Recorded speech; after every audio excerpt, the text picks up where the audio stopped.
Bien, Monsieur le Président, Mesdames et Messieurs, chers amis, j'essaierai de faire quelques commentaires pour essayer de répondre à la question qui est posée par les organisateurs, c'est-à-dire en quoi, dans mon cas, la Commission européenne et l'Union européenne contribuent à organiser, structurer, il est indiqué le continent, mais une partie du continent, et aussi comment cette marche politique d'intégration européenne peut contribuer à la gouvernance internationale, à la gouvernance mondiale. Alors, ce matin, nous avons eu des interventions extrêmement riches, percutantes, intéressantes, certaines d'entre elles, sur les causes, les manifestations et les conséquences des différentes crises que nous devons affronter au niveau mondial, au niveau international, et à partir de là, donc, les réflexions sur des réponses de gouvernement ou de gouvernance mondiale.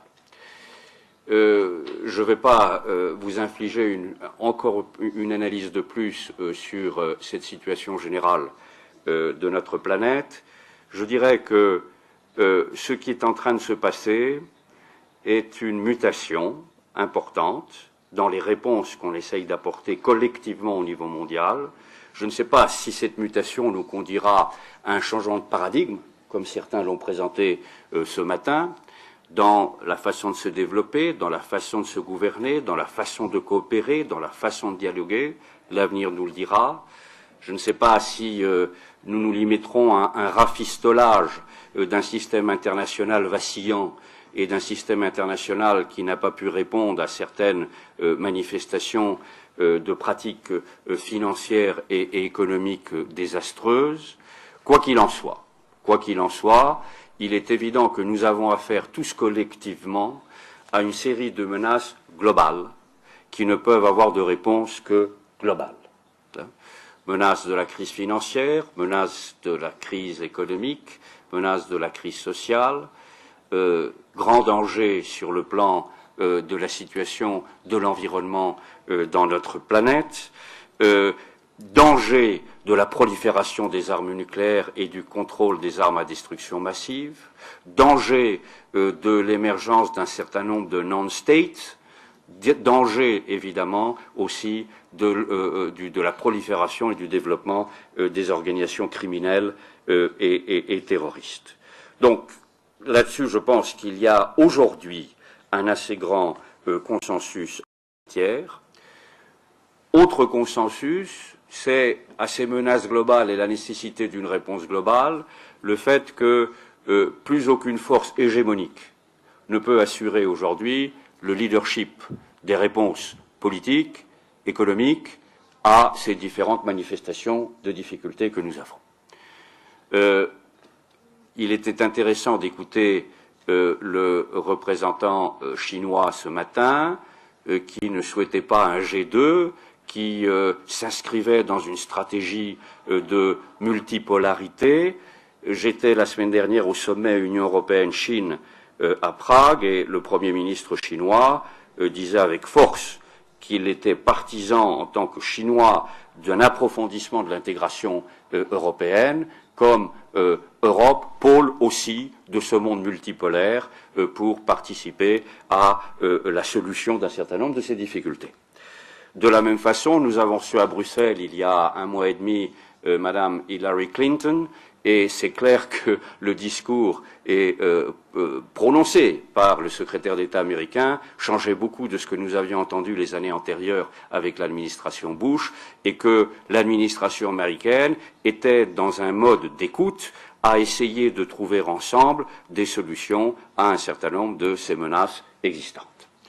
Donc, réponse globale à des menaces globales, nécessité de constituer un pôle de différentes puissances qui puissent répondre à cela, en plus avec la réalité d'une émergence claire d'un certain nombre de pays, l'apparition d'un certain nombre de pays émergents, qui sont évidemment, on l'a dit, la Chine, mais aussi l'Inde, mais aussi le Brésil, mais aussi l'Afrique du Sud, qui, dans le contexte actuel de la crise financière et de la responsabilité qu'a pris le G20 d'essayer de réguler quelque peu ce capitalisme dans lequel nous vivons, évidemment, ces pays sont maintenant installés dans certaines structures de concertation, ils vont pas lâcher. Hein.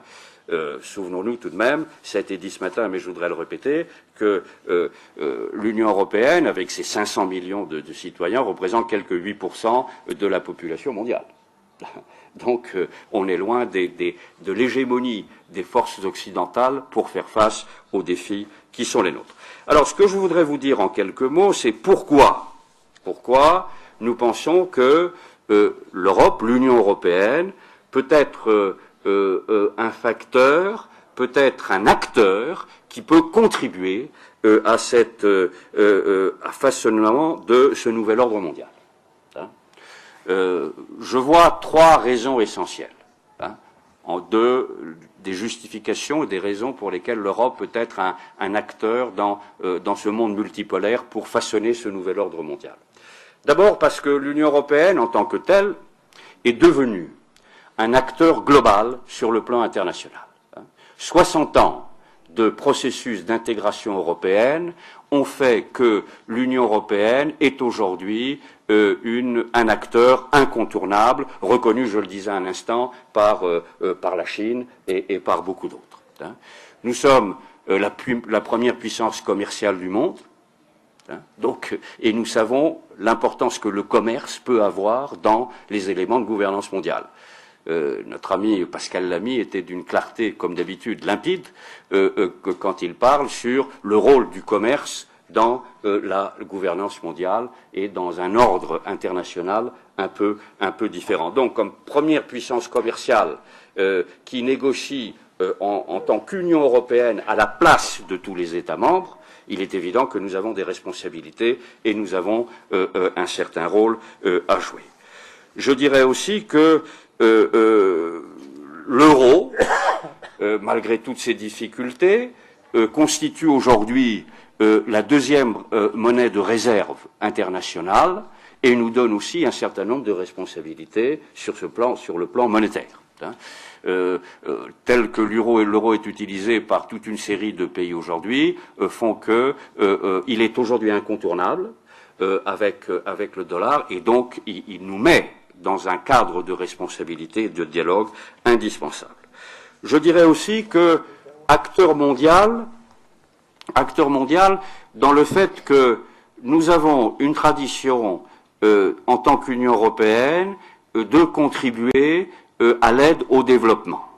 Alors, je sais qu'on pourrait avoir un débat en tant que tel sur l'aide publique au développement dans le monde, ses limitations, ses échecs, ses difficultés, mais n'empêche que l'Union européenne assure plus de 50% de toute l'aide publique mondiale qui est donnée.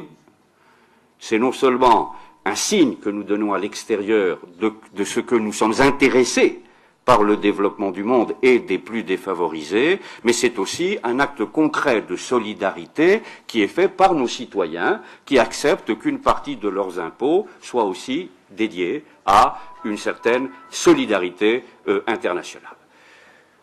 L'Union européenne en tant qu'acteur mondial se reconnaît aussi par la défense de certaines valeurs et principes. Carlos Alberto Alba était clair là-dessus. Je crois que nous avons la même approche que le Mercosur, c'est-à-dire la défense de l'état de droit, la défense de la démocratie, la défense des droits de l'homme. Ça nous cause des difficultés avec quelques partenaires comme la Chine, comme vous savez. Ces politiques sont aussi pleines de contradictions, parce que nous avons nos propres contradictions, c'est évident, mais n'empêche que la visibilité et l'identité européenne à l'extérieur se définit autour de cette valeur et de ces principes, ce qui est important parce que ça réunit les 27 pays et les 500 millions de citoyens. Nous n'acceptons aucun État membre nouveau dans l'Union européenne qui n'a pas aboli la peine de mort chez lui. C'est une condition de son entrée. J'étais négociateur en chef de l'entrée des 10 et des 12 pays dans la dernière vague d'élargissement. Il est évident que c'était une condition d'entrée dans l'Union européenne. Donc ça nous définit comme avec des principes et des valeurs, incontestablement. Autre trait du fait que nous sommes acteurs internationaux, c'est que depuis quelques années, sous l'impulsion de la Commission européenne, de mon institution, nous avons œuvré pour mettre sur le tapis la question de la lutte contre le changement climatique. Et nous avons été les premiers, après beaucoup de difficultés, à prendre des engagements concrets pour réduire le niveau de pollution, pour nous engager vers une plus grande efficacité énergétique et aussi pour donner une plus grande place aux énergies renouvelables. Et nous avons été le moteur au niveau mondial d'une persuasion que ce domaine était absolument indispensable et après Kyoto, nous allons vers Copenhague avec une certaine force. Là aussi, nous nous réjouissons que la position du président Obama n'est pas la même que celle de l'administration Bush, et qu'il y a une prise de conscience aux États-Unis aussi maintenant d'aller dans ce sens, tant mieux, et nous nous réjouissons que maintenant ce dialogue du changement climatique est tout à fait haut dans l'agenda de nos discussions. Lors de notre réunion avec les Chinois la semaine dernière, lors de notre sommet, le changement climatique faisait partie des trois thèmes dans l'agenda qui étaient à l'ordre du jour parmi les plus importants. Donc là aussi, je crois que nous avons un rôle et comme acteurs vis-à-vis d'un certain nombre d'objectifs. Je dirais aussi sur cette notion d'acteur global, le fait que sous la présidence française dynamique, ça a été dit ce matin, il y a eu une poussée de l'Union européenne en tant que telle pour convoquer la première réunion du G20 à New York. Le président Sarkozy et le président Barroso se sont rendus c'était l'été dernier à Camp David et ont convaincu avec des arguments forts le président Bush de convoquer cette réunion. Donc là aussi, sur l'appréhension de la crise financière et de ses solutions, l'Europe a existé en tant que telle. Elle a été très active dans l'organisation des réunions de Washington et de Londres, et elle a pris un certain nombre d'engagements d'ailleurs. Hier, pas plus tard qu'hier, à Bruxelles, la Commission européenne a pris une décision proposant à ses États membres de mettre en place des mécanismes de supervision des mécanismes financiers et de contrôle de l'activité financière pour le futur. Donc, vous voyez que, grâce à 60 ans d'efforts, avec beaucoup de difficultés, avec beaucoup d'imperfections, avec beaucoup de contradictions, nous sommes aujourd'hui un acteur global incontournable. Il nous manque une chose essentielle, qui est le fait, si nous sommes un acteur global, nous ne sommes probablement pas encore un acteur politique global. Parce que nous ne sommes pas encore arrivés à un processus de partage des souverainetés suffisantes qui fasse qu'on puisse parler d'une voix. Titre d'exemple, je négocie avec les Russes un accord global de coopération. On pèse l'addition de nos divisions. Et donc on n'est pas arrivé, bien c'est clair, à cette capacité d'être un acteur politique global, même si nous avançons beaucoup. Javier Solana, ces 10 dernières années, a fait beaucoup d'efforts et a fait beaucoup de progrès pour nous mettre en place un début de politique extérieure et de sécurité. Nous touchons donc des thèmes extrêmement sensibles pour la souveraineté, qui sont les thèmes de sécurité, les thèmes militaires. Mais bon, on a encore beaucoup de chemin à faire. Mais pouvons-nous participer avec d'autres à cette mise en œuvre d'un monde multipolaire assurant la gouvernance mondiale? Première raison de réponse, oui, parce que nous sommes déjà un acteur global grâce à les résultats d'une intégration de 60 ans. Deuxième raison que je voudrais évoquer ici, c'est que nous avons une certaine crédibilité pour être un acteur. Pourquoi? Parce que l'Union européenne, pour le dire d'une certaine façon, peut représenter le triomphe ou la victoire de la réconciliation sur la haine, de la coopération sur le chaos et de la loi sur la violence. Pour reprendre l'exemple chinois, je me souviens d'un premier voyage que j'avais fait il y a 5 ans en Chine avec le président Barroso, et le président avait été reçu par le président chinois, M. Hu Jintao, et M. Hu Jintao nous avait dit que pour lui, l'un des 2 ou 3 plus grands événements positifs qui étaient apparus sur la planète au XXe siècle était la capacité de l'Europe d'oublier ses divisions, ses querelles, ses violences, et de proposer un processus qui écarte la guerre entre nous et nous mette dans une dynamique de prospérité, de sécurité et de paix. Hein. Donc, tout ça, ce n'est pas développé par hasard, elle est le résultat d'un processus d'intégration particulier qui fait que, d'un certain point de vue, nous sommes un laboratoire de la mondialisation. Nous avons des mécanismes d'émergence du consensus avec 27 pays, peut-être demain plus, c'est pas simple, c'est difficile, mais qu'à un cas, on arrive à avancer dans différentes matières.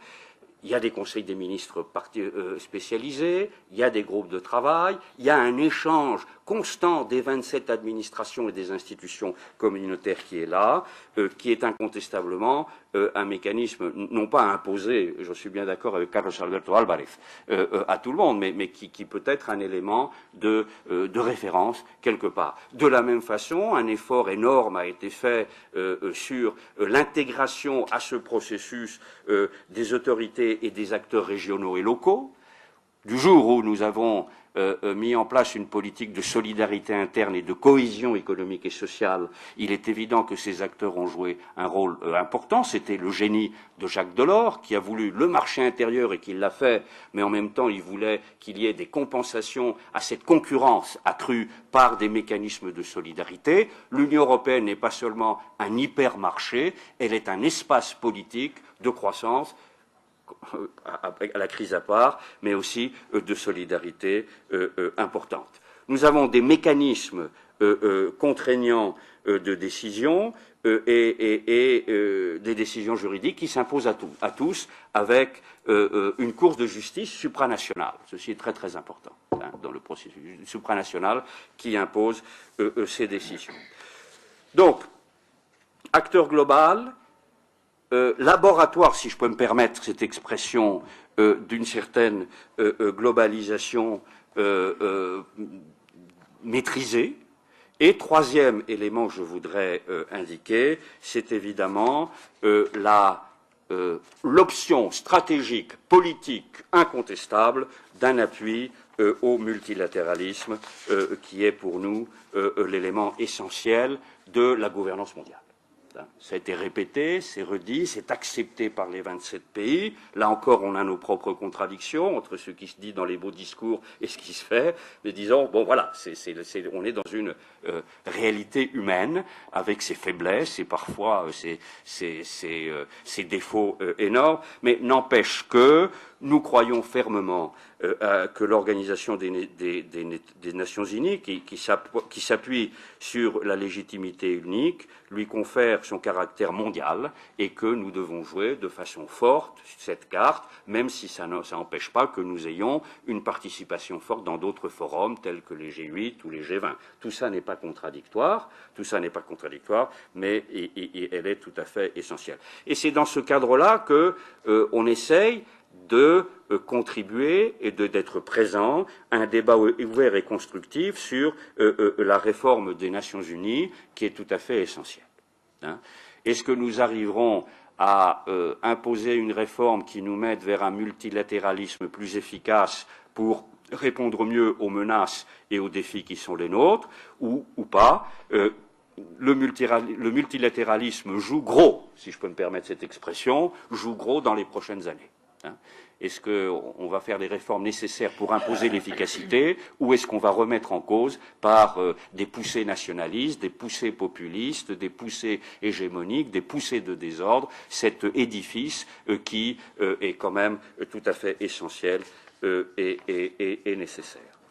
Donc voilà les 3 raisons pour lesquelles je crois, Monsieur le Président, nous pensons que l'Europe peut jouer un rôle. pas un rôle d'imposition. Nous avons compris, après les horreurs que nous avons provoquées dans le monde, hein, nous sommes les responsables quand même de deux réalités qui ont été très dures pour l'humanité, qu'est le nazisme et le communisme, hein, au XXe siècle. Et nous avons connu entre nous les guerres les plus horribles qui aient pu exister. Donc nous ne sommes pas là pour donner des leçons. Simplement, il y a une réalité historique et nous avons appris de l'histoire que nous ne pouvons plus avoir un rôle hégémonique, qu'il nous fallait, sur les bases des valeurs et des principes, il nous fallait, sur les bases d'une vision du monde, contribuer beaucoup mieux que par le passé à la gouvernance mondiale. Hein. C'est dans le péché, parfois, que l'on apprend qu'on a le salut, et l'histoire de ces 60 années n'est pas mauvaise. Je dirais un mot, pour terminer, sur le fait que cette expérience accumulée d'intégration, nous essayons, dans le cadre proche de nos voisins, de le perpétuer, de le développer. Hein. C'est ainsi que nous avons une politique de voisinage qui, au sud, se consolide avec l'Union pour la Méditerranée, le processus de Barcelone antérieurement, et qui vise à apporter un rapprochement réglementaire de région à région. Nous connaissons dans le sud des difficultés énormes qui est due à la guerre entre Israël et les pays arabes et la Palestine en particulier. Ceci plombe toute possibilité d'avancer pour le moment. Je pense que tant qu'on n'aura pas réglé ce conflit militaire et cette confrontation de guerre, il y aura peu de chances que l'on fasse des progrès considérables sur le plan de région à région. Néanmoins, cette politique de voisinage que nous avons nous permet d'avancer avec chacun des partenaires en fonction de l'ambition de ce partenaire. Avec le Maroc, pays ici, nous avons négocié, il y a peu de temps, un statut avancé qui nous met très loin par rapport aux accords d'association normaux, vers un rapprochement très important, réglementaire, dans beaucoup de domaines et politiques. Nous sommes avancés avec la Jordanie, nous commençons à peine maintenant des négociations avec la Libye. Vous voyez, il y a différentes choses. Mais disons que là aussi, nous avons une approche qui est un peu de laboratoire de coopération sur un niveau égal pour arriver à créer avec nos voisins cet espace de sécurité, de paix et de stabilité qui est indispensable. La même chose avec l'Est. J'étais il y a 15 jours à la réunion à Prague pour le lancement de l'Eastern Partnership, hein, nos relations avec les pays de l'Est de l'Union, anciennes pour la plupart États à l'intérieur de l'Union soviétique, l'Ukraine et le Sud-Caucase, la Géorgie, l'Azerbaïdjan, la Moldavie et j'en oublie un, l'Azerbaïdjan, la Géorgie, l'Arménie, pardon, excusez-moi, l'Arménie, où nous mettons en place petit à petit non seulement des accords bilatéraux, mais des plateformes de discussion de région à région. Donc voilà. Au-delà, nous appuyons et nous aidons modestement les expériences d'intégration régionale qui sont indispensables pour consolider ce monde multipolaire. Carlos Alberto Álvarez a parlé du Mercosur. Nous avons des contacts, nous avons des relations très fortes. Nous poussons à l'intégration en Amérique centrale où nous essayons d'imposer un accord de la région avec l'Union européenne dans un accord d'association. Nous avons moins de succès avec les pays andins, mais nous sommes en train de coopérer d'une façon remarquable avec l'ASEAN, en Asie, qui est aussi une organisation internationale, et avec l'organisation africaine, évidemment, de l'Union africaine, avec lesquelles nous avons des relations extrêmement denses et extrêmement étroites. Voilà, mes chers amis, quelle peut être la perspective de l'Union européenne. En conclusion, Monsieur le Président, je dirais que un fameux poète classique irakien du Xe siècle, Al-Mutanabbi, disait que c'est au milieu de la boue que l'on trouve l'or. Hein. Eh ben, on est dans la boue, on l'a vu ce matin, on est dans difficultés réelles, mais je crois que nous sommes engagés pour essayer de consolider ce fragile système international sur des bases de valeurs et de principes qui ont été énoncés. et de proposer, de proposer un projet politique mondial qui soit fédérateur. Nous y serons présents et nous essaierons d'être dans l'écoute, mais aussi dans l'affirmation d'un certain nombre de valeurs, de principes et d'expériences qui sont, je crois, bénéfiques pour cette gouvernance mondiale. Merci, Monsieur le Président.